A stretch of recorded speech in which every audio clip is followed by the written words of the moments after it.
Welcome to This Explainer. Today, we're diving headfirst into a massive transformation that's probably happening right in your own backyard, or at least pretty close to it. We're zeroing in specifically on Chapter 8 of a really fascinating report from Virtualization Options LLC. This chapter digs deep into the explosive growth of AI infrastructure. But, we're not just going to marvel at the shiny new buildings and the cutting-edge tech inside them. No, we are going to peel back the layers and look at the hidden battles over the scientific research being used to justify these massive developments. The AI boom is absolutely reshaping America, but right beneath that physical footprint lies a high-stakes conflict over power, water, and the very evidence that our policymakers rely on. To make sense of all this, we're taking a structured, dossier-style approach today. We'll start with the AI infrastructure boom, then look at the cost to local communities, dive into the bias in the research, examine a real-world case study in Virginia, and finally wrap up with charting a clear path forward. All right, let's jump right into Section 1, the AI infrastructure boom and the sheer scale of this development. Before we get into the nuts and bolts of the physical footprint, I want to toss out a central, kind of provocative question to guide us today. Think about this. Who is really paying for the science behind the AI boom? Because let's be real, when billions of dollars are moving this fast, the organizations writing the checks for the research are very often the ones controlling the narrative. So what are we dealing with here? We're talking about massive hyperscale facilities. These are largely driven by the tech titans, Amazon, Microsoft, Google, Meta, along with a whole bunch of well-funded startups. But here is the absolute crux of the issue. The blistering pace at which these facilities are being announced, permitted, and built is completely outstripping the capacity for independent science to actually evaluate them. It's like building the plane while you're flying it. This mismatch is raising profound, unanswered questions about their enormous electricity consumption, their massive freshwater withdrawals, and their greenhouse gas emissions. The physical infrastructure is literally sprinting ahead, while the independent scientific evaluation is just struggling to tie its shoes. Moving on to Section 2, costs to local communities. Let's look at the real local impact. For the towns hosting these centers, there's this really fundamental economic mismatch. Communities are promised these massive, unprecedented infrastructure investments, which sounds amazing, right? But that staggering financial scale rarely translates into a whole lot of permanent local jobs. It's a stark economic paradox. The billions being invested are largely going into highly specialized hardware and the broader corporate ecosystem. It's not necessarily trickling down into the pockets of the local workforce once the construction phase wraps up.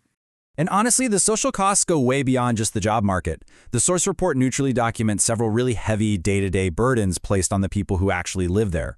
We're talking about negative impacts on local property values. There's the persistent noise and visual blight from these massive industrial cooling systems and backup generators, stuff that's running 24/7 just to keep the servers from melting down. And perhaps the most critical issue, these data centers create fierce competition for the community's limited water and energy resources. These aren't just abstract ideas, they are very real, tangible risks borne by the people standing right in the path of progress. Now for Section 3, the bias in the research. Let's talk about conflicts of interest.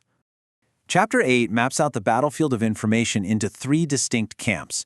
First, you have industry-aligned organizations, groups funded directly by tech companies. Not surprisingly, their methods systematically tend to produce lower impact estimates, and they often skip rigorous peer review. Then on the flip side, you have advocacy-aligned groups, like the Sierra Club. Their research predictably skews toward much higher impact estimates, driven heavily by their environmental mission. Finally, you have credible independent research from places like Princeton and peer-reviewed academic journals. Now, logically, you'd think this independent, highly reliable data would be the gold standard, right? Well, here's the kicker from the report.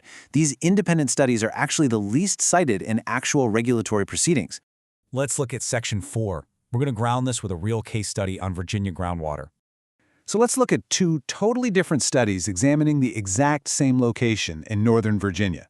One study, by was industry-funded. It concluded there was practically no groundwater risk, essentially giving the green light for development. How did they figure that? Well, they used a proprietary closed-door model with undisclosed calibration data. Meanwhile, the other study, by VCU, was funded independently by the National Science Foundation. They projected a massive 15 to 20% reduction in aquifer recharge, which is a big deal requiring serious mitigation. And their method? A totally public model calibrated by the U.S. Geological Survey. Same question, completely different methodologies, and an entirely opposite conclusions, based entirely on who was funding the science. And here is the narrative mic drop. What actually happened when the local government had to make a call? The Local Planning Commission approved the massive data center project, and they explicitly cited that industry-funded ERM study to justify the whole thing. The independent, NSF-funded study, the one warning of severe water reduction, was submitted into the record, sure, but it wasn't even mentioned in the Commission's official written findings. Local officials basically greenlit a massive project based entirely on industry-funded research, totally ignoring the independent warnings. Which brings us to our final section, charting a clear path and looking at actionable solutions. Chapter 8 of the report doesn't just point out the problems, it outlines 2 very clear policy recommendations to fix this and restore scientific integrity. First, we have to reverse what are called categorical exclusions. Right now, a lot of these massive projects are basically bypassing deep scrutiny. The report proposes that any data center project hitting above a 50-megawatt IT load threshold must automatically trigger a full, comprehensive environmental impact statement, complete with an independent technical review. Second, we desperately need to fund independent research. The National Science Foundation and the Department of Energy need to set up dedicated grant programs for environmental impacts, complete with strict, ironclad conflict of interest rules that completely prohibit industry funding for those researchers. As we wrap up this explainer, I want to leave you with one final, pretty important thought to chew on.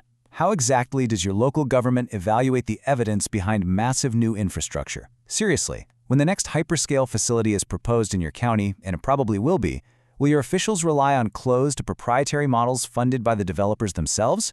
Or will they demand public, peer-reviewed, independent science? The AI boom is happening, there's no stopping that, but understanding who is funding the science will absolutely determine whether our communities actually thrive or just end up bearing all the costs. Keep asking those tough questions, keep scrutinizing the evidence, and never stop learning. See you next time.